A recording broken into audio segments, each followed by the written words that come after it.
There are moments in football when the atmosphere speaks louder than any newspaper headline. Those who live and breathe Newcastle United know exactly what I mean. That strange feeling that fills the pubs, the conversations in the stands, and even the corridors of St. James Park. Something seems about to happen, but no one dares to say it outright. It is as if everyone is waiting for the revelation of a secret that could change the club's destiny. And if you are a Magpie supporter, you have probably noticed that this silence is unsettling. You know when there's a rumor, but no one wants to confirm it, and that only heightens the anticipation. It is precisely in this atmosphere of mystery that today's story begins. A story that could impact not only results on the pitch but also the backstage, where weighty decisions are being made.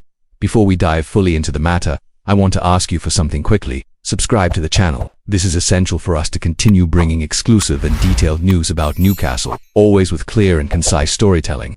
By subscribing, you not only support the channel but also ensure you won't miss any updates about the club. But back to the matter at hand. The tension surrounding Newcastle is not just about results or transfers. There is a detail being whispered about, almost like a taboo in European football, a situation involving rules, numbers, and potential sanctions. Supporters scent smoke, but they still don't know exactly where the fire is coming from.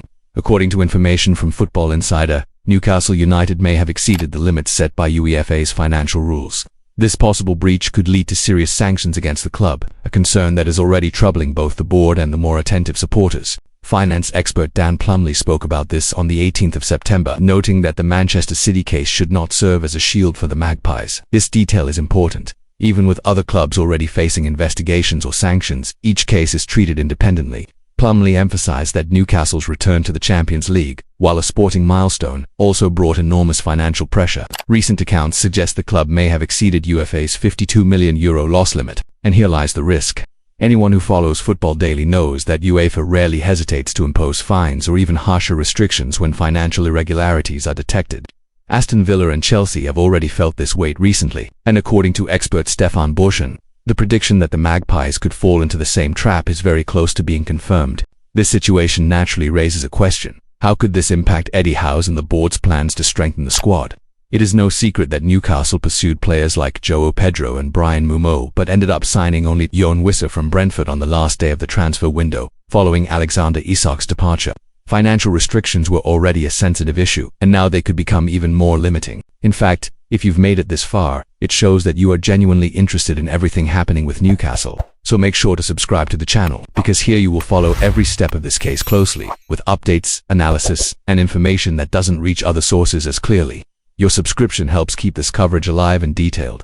Looking at the repercussions, there is also the matter of future movements. Sources from Football Insider, on the 20th of September, revealed that Newcastle is interested in young midfielder Kobbie Mainoo from Manchester United, but with a potential financial sanction looming, the board may have to delay or even halt negotiations of this scale. This directly affects supporters' expectations, who dream of high-profile signings. In the goalless draw against Bournemouth, for example, Bruno Guimaraes and Joelinton were rested to give the squad some breathing room, highlighting the need for depth in midfield.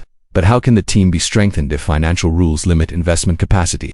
This is the question hanging in the air, leaving supporters and analysts on alert. The most concerning aspect is that these sanctions are rarely minor. It is not just about paying a fine and moving on. In some cases, there are player registration restrictions, spending limitations, and even suspension from European competitions. Although no official decision has yet been made, the fact that experts are debating the matter shows that the situation is serious. And here's another reminder. Subscribe to the channel so you don't miss the continuation of this story. Every week brings new information, and having quick and clear access to these updates makes all the difference for those who truly follow Newcastle's journey. It is important to remember that criticism of UEFA is not new. Many club directors, including Newcastle, consider some of the criteria used to define loss limits unfair. Nevertheless, the reality is that the rules exist and are being enforced, and the club will need to find ways to comply without compromising on-field competitiveness. The return to the Champions League is, without doubt, a source of pride, but it also represents additional costs. Travel, prize money, salaries, and structural requirements all weigh on the budget. And when the team is still in a growth phase, any slip-up can have serious consequences. This is the current dilemma for Newcastle United. On one side, a competitive squad that has reignited supporters' hopes of important achievements. On the other, a challenging financial scenario that could impose limits at a crucial moment. Balancing sporting ambition with financial responsibility may be the club's greatest challenge since the arrival of the new owners. Therefore, supporters need to be prepared. The coming months could bring both good news on the pitch and bad news off it.